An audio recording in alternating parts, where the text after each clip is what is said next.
Welcome back to Stamping at the Warren. I'm Kim Tolton and I'm an independent Stampin' Up demonstrator.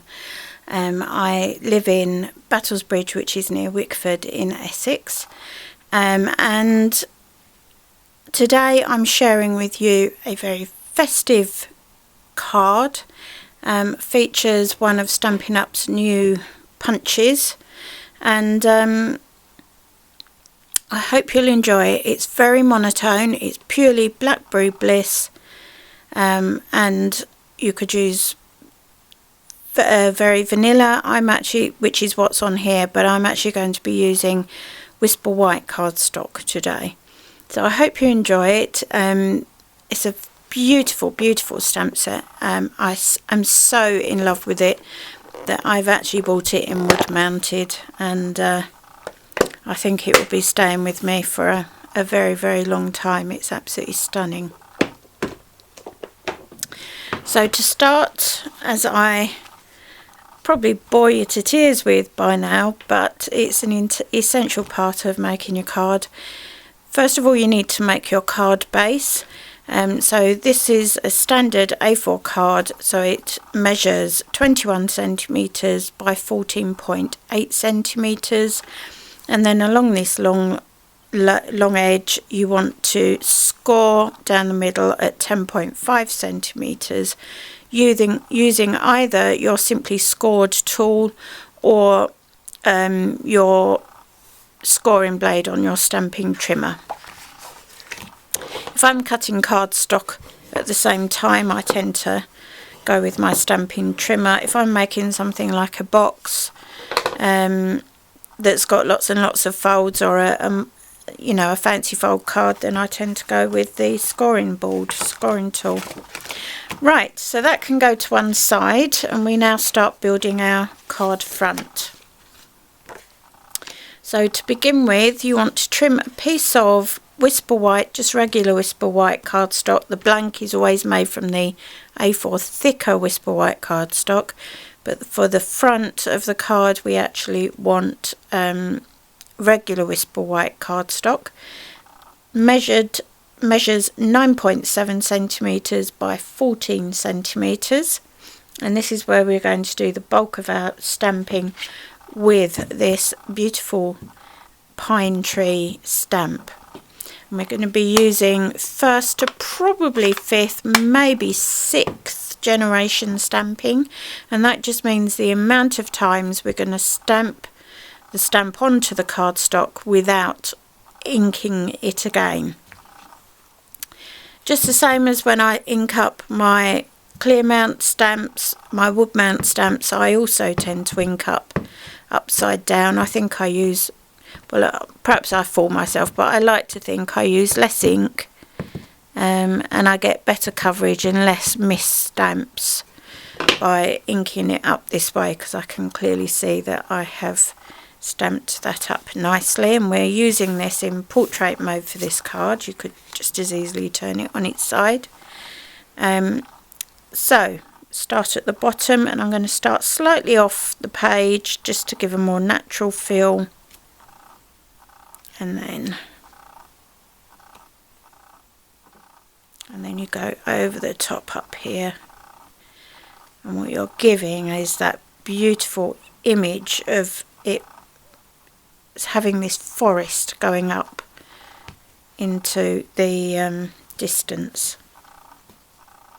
And that's that bit done. I'm going to do a bit of sponging using my stamping sponge. This is one that I actually have cut in half because I was doing a project with 4 colours on, so I've actually used a different corner for each 4. I don't know why, but there you are. I could use lots of separate ones, but I find this works. So for this, I'm going to ink the edges, but for a nice finish and also to add a bit more colour into the project, I'm just taking off some of the ink on the sponge.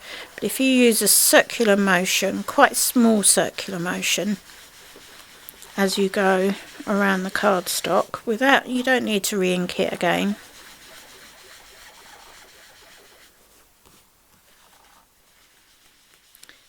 Just go all the way around and down at the base as well. And just to create a little bit more of a misty effect, I'm just going to add a little bit more colour into the background, just with the residual ink on the sponge. And that's the card front. I mean, how simple and quick was that? This is definitely a card that you can put together in bulk very, very easily, just by doing it by piecework. So do all of the stamping, cut all of your card first, then all of your stamping, then cut all of the mats, etc, etc, and you'll find that it just works much quicker and much easier. So we're going to mat this onto Blackberry Bliss cardstock, as we're staying with the monotone theme, and this measures 14.4 centimeters by 10.1 centimeters. And I'm just going to pop this on using some fast fuse adhesive, 2 strips. And as I've shown you before, just make sure you flick to the right at the bottom of one strip and flick to the left at the bottom of the other. And I find I don't get as much, as many problems with getting too much adhesive coming out that way. There we go, so that's on there. Next we're going to do this sentiment across here, and if I start with the sentiment, I'm using a different sentiment to the one I've shown you on the card front, so I'm going to use a Silent Night this time, and I'll put my ink pad away. Now, I haven't used this particular stamp before, so what I do is I condition it before I use it on the cardstock. This is a juicy ink pad, so that has worked out okay, but generally speaking, when you ink a stamp for the first time, you want to ink it up 3 or 4 times before it's really conditioned and ready to use. You don't need to do that every time, just the first time you're using it. And now we'll go for gold.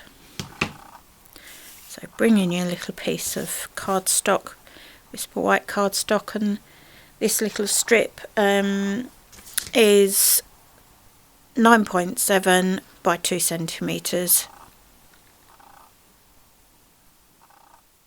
And use the wood block as your guide for getting it in the right place.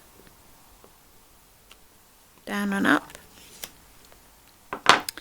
And then again, I'm just using the residual ink on that sponge. I'm just going to very gently this time add a bit of colour around the edges. And it just helps to keep with that very misty theme that we've got going on with this particular card. Next, you want to mat that onto a piece of Whisper White cardstock that measures 10.1 by 2 centimeters. No, that's wrong. Mat that. This is actually 2.4 centimeters, and this will just go on here like this. Again, with a piece of fast fuse.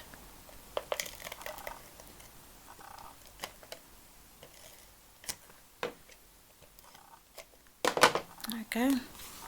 Pop that on there.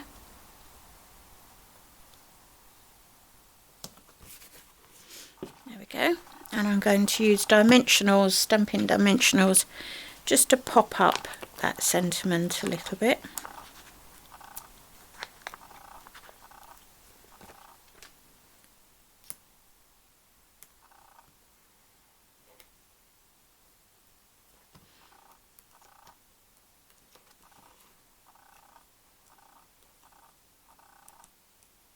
I love Christmas cards. I love Christmas full stop. I love the preparations for it. I love the day. I love the cooking. I love everything about it. Right, that just goes down on your card front there. And then all that is left is a little bit of embellishment. Do you know what? I forgot to do my corners, so I will show you how to do the corners. This is the new punch from Stampin' Up. and you have got 2 corner punches plus a ribbon punch. So the ribbon punch comes in through the front, and you just punch, and you have a little hole to put your ribbon in, and then you can go in on one side, and there's a guide that you just follow. I'm still getting used to this, so if I get it wrong, just forgive me. Right, there's one corner, and that gives you this lovely faceted corner look. Isn't that lovely? And then the other one is around this side, and I think I've got it in the right place. No, I haven't. So there we are. No, that's that one. This is where I show myself up. I haven't practiced enough with this, but I was so excited by it. I wanted to know. I've done that corner again. So let's go around to this corner. Yay, there you go. So you've got this fluted corner here. It's pretty cool, isn't it? So you've got this one, this one, this one. Anyway, that's beside the point. I messed up the card by missing that out, but hopefully you've seen that. Right, so next is a bit of ribbon. Now this particular ribbon is now retired, but you can still get a Blackberry Bliss ribbon. I just love this because it just coordinates so beautifully with that. So bunny ears, always making sure that the tails go backwards, so you don't need to do a knot. Knots usually end up with quite unsightly middles, so you're better off doing the bunny ears without a knot.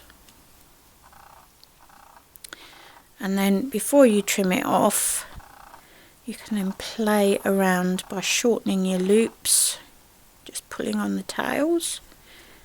Give a tug, see if you're happy. If you want it a bit smaller, pull your tails again, and then go there. And I rather like that one, so just snip that off,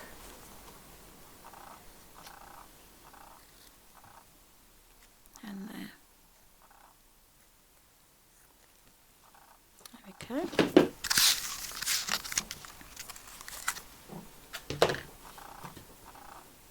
And this goes on with a few glue dots. It's not a bad bow. I'm not fantastic at bows, but I usually get by. It is one of those skills that you're either very good at or you're hopeless at. I don't pretend to be the best bow maker in the world. I have tried using forks and all sorts of little gadgets and don't actually find that they really improve my technique very much, so I just keep practicing in the hope that one day I will get it spot on. Actually, I don't like the way that's trimmed off. There we go. So a couple of glue dots on the back. Pop that there. And then the final thing I'm going to pop on is one of these iced rhinestone embellishments, again from the seasonal catalogue. Use your piercing tool to get underneath, and I think I'll go with, I don't want it too large, so I'm going to go with this one and just pop that down in there, semi-hidden away. And I think I just want to shorten that one a bit.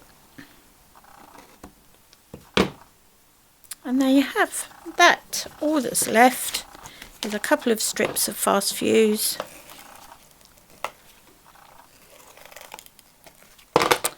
and mount that onto your card front. And there you have today's card. The full tutorial will be on my blog at www.stamping@thewarren.blogspot.co.uk.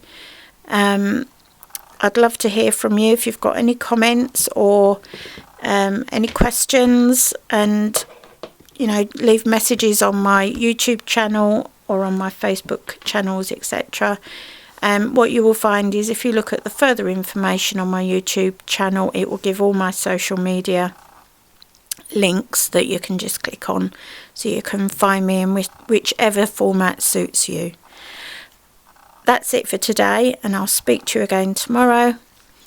Enjoy your crafting.